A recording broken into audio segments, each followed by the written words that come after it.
अशी तयारी देखील सुरू झाली आहे। मी आपल्याला पुन्हा ते सांगेल। मी परवाही बीडच्या जरांगे पाटलांच्या सभेनंतर मी लगेच सांगितलं आपल्यालाही आपल्या माध्यमातून की जरांगे पाटलांवर अशी वेळ येणारच नाही की त्यांनी मुंबईला उपोषण करावं, हे मी त्यावेळेस सांगितलेलं आहे। कारण अंतिम टप्प्यामध्ये आता हा विषय आलेला आहे। ते येण्यापर्यंत, ते येण्याच्या आधी थोडंफार 5-8 दिवस मागे पुढे होईल, पण ते बघतील की किती गतीने हे काम चाललेलं आहे। मग मागासवर्गीय आयोगाचा अहवाल असेल, त्याचबरोबर क्युरेटिव्ह पिटिशनचा विषय असेल, आणि या माध्यमातून हा विषय आता लवकरच सुटणार आहे। भाऊ, कुंभमेळ्याची जबाबदारी आपल्यावर आलेली आहे नाशिकच्या।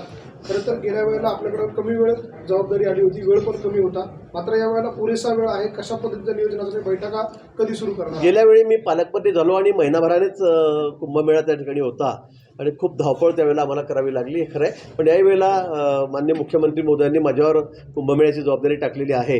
आता यावेळेला अगदी व्यवस्थित नियोजन करतात, आता पुरेसा वेळ आहे आणि म्हणून मला असं वाटतं की अतिशय चांगलं सुंदर नियोजन आम्ही कुंभमेळ्याचं यावर्षी करू। मागच्या वेळीसुद्धा एकही कुठे स्टॅम्पेड झाला नाही, कुठे मिसिंग केस झाली नाही, कुठे कोणालाही सारी दुखापत झाली नाही, काहीही झालं नाही।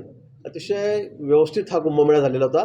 पण यावेळेला अधिक सुंदर, म्हणजे देशामध्ये आजपर्यंत जेवढे कुंभमेळे झालेत त्यातला हा सगळ्यात सुंदर कुंभमेळा असेल, अशी रचना, अशी व्यवस्था आम्ही या ठिकाणी करू। त्र्यंबकेश्वर परिसरामध्ये मोठ्या प्रमाणात अतिक्रमण आहेत।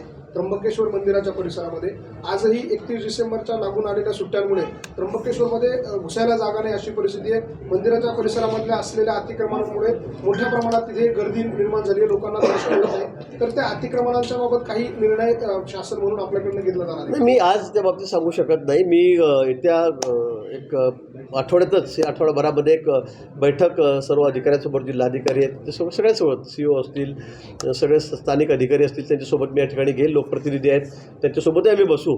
आणि मला वाटतं की आता सध्या लोकांचा ओढा हा खूप, म्हणजे बघा, आपण धार्मिक स्थळांकडे, आपण शिर्डीला बघा, शेगावला बघा, त्र्यंबकेश्वर बघा, सगळ्याच ठिकाणी, पंढरपूरला बघा किती लोक होते आज, आणि हा मोठ्या प्रमाणात वाढत चाललेला आहे। आणि म्हणून या ठिकाणच्या व्यवस्थाही वाढल्या पाहिजेत, अन्यथा कुठेतरी चेंगराचेंगरी व्हायची, स्टॅम्पेड व्हायचा, ही भीती या ठिकाणी आहे। मग व्यवस्थेमध्ये सगळ्या बाधा या ठिकाणी येत असतात। आणि म्हणून मला वाटतं जे काही चांगलं करण्यासारखं आहे, कारण देशभरातून लोक त्या ठिकाणी येतात, बाहेरूनसुद्धा लोक त्या त्र्यंबकेश्वराच्या ठिकाणी येत असतात। आणि म्हणून मला असं वाटतं की या संदर्भामध्ये चांगलं करण्याच्या दृष्टीने, सुटसुटीत करण्याच्या दृष्टीने जे काही निर्णय घ्यायचे असतील ते सगळे मिळून एकदा बैठक करून आम्ही त्या ठिकाणी घेऊ। राम मंदिराचं निमंत्रण देण्यात आलं, उद्धव ठाकरे यांना राम मंदिरच्या निमंत्रण देण्यात आलं, मात्र संजय राऊत असं म्हणताय का जेव्हा राम मंदिरचं बनवायचं होतं तेव्हा उद्धव ठाकरेंनीच 1 कोटी रुपये दिले? नाही, कोटी तर भरपूर लोकांनी दिले, उद्धव ठाकरेंनी दिले म्हणून काही त्यांना, पण खरं म्हणजे आमच्या नेत्याने वारंवार सांगितलं की त्यांचं काय योगदान आहे। मी 2 वेळा कारसेवेत गेलेलो होतो, मी 20 दिवस जेलमध्ये होतो, मी ज्यावेळेला बाबरी मशीदचा ढाचा पाडला गेला त्यावेळेला तिथे होतो। उद्धवजी कुठे होते? ते घरामध्येच बसलेले होते, ते काही तिथे कधी आले नाही, कधी त्या ठिकाणी आलेले नाही। आणि म्हणून तुमचं योगदान काय त्या ठिकाणी? तुम्हाला इतकं काय वाईट वाटतं मला बोलवलं जातं? तुम्ही साधे आमदार आहात, MLC, ते तुम्ही कधी विधानसभेत पाय ठेवत नाही, कधी येऊन बघत नाही। आणि म्हणून मला वाटतं की त्यांना बोलवलं काय नाही बोलवलं काय, कारण तिथे खूप मोठं VIP आहे त्या ठिकाणी, आणि म्हणून त्यांना एवढं वाईट वाटण्याचं कारण नाही। उद्धव ठाकरे VVIP नाही का? नाही, मला वाटतं शासनाच्या दृष्टीने ते नसतील, शासनाच्या दृष्टीने ते नसतील, त्यामुळे त्यांना बोलवलं नसेल। पण ते जे वारंवार सांगताय आमच्यामुळे, तर तुम्ही मला, मी सगळ्या गोष्टीचा साक्षीदार आहे, मी 2-3 वेळेला त्या ठिकाणी होतो। मला सांगा काय त्यांचा संबंध आहे त्या ठिकाणी? काय कधी आले का ते त्यावेळेला? कुठे कारसेवेत होते का? फक्त आपलाच वाजा वाजवायचा, आमच्यामुळे। तर सगळ्या देशाला आणि जगाला माहीत आहे कारसेवक कोण होते म्हणून, हे काही सांगण्याची गरज आहे का? पण आपला ढोल वाजवत बसायचा कुठेतरी आणि मी करायचं, त्यामुळे मला असं वाटतं की त्यांनी एवढं वाईट वाटून घेण्याचं कारण नाही। नाशिकमध्ये बीजेपीचे 3 आमदार आहे नाशिकमध्ये, पण नितेश राणे त्यांच्या मतदारसंघातील प्रश्न उपस्थित करताय वारंवार। नाही, असं नाही, आपले सगळे विषय काय?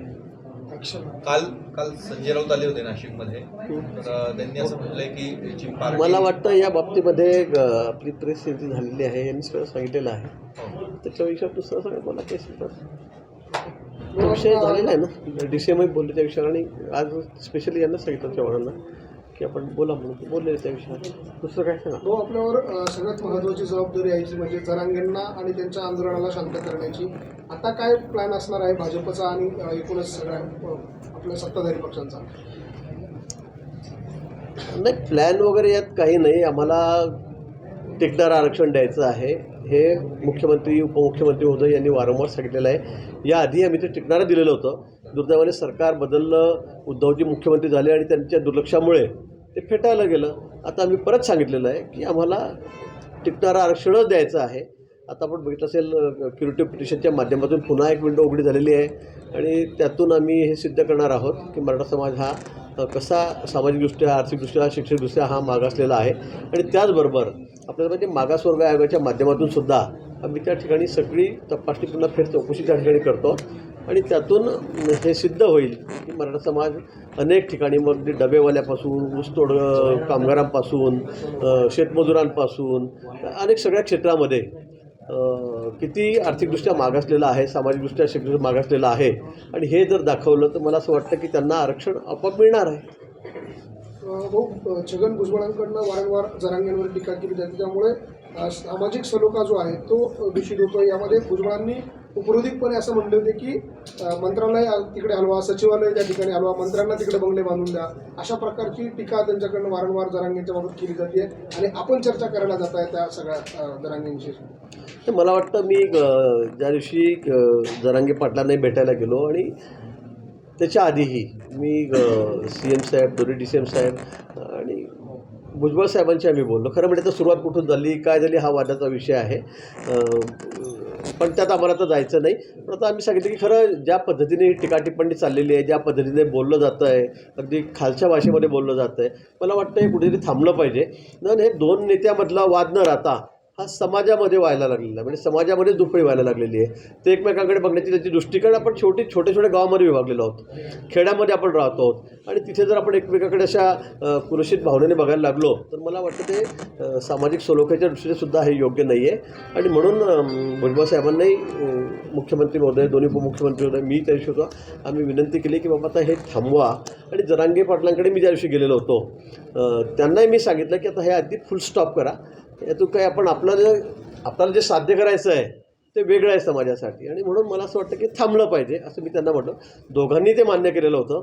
पण उपरोधिक थोडं भुजबळ साहेब पुन्हा बोलले आणि त्यामुळे मग कालच्या सभेमध्ये, बीडच्या सभेमध्ये, परवाच्या जरांगे पाटील त्या ठिकाणी त्यांनी शब्दाला शब्द झाला. आणि मला वाटतं हे खरं म्हणजे आमची प्रामाणिक भावना आहे की सगळं थांबलं पाहिजे.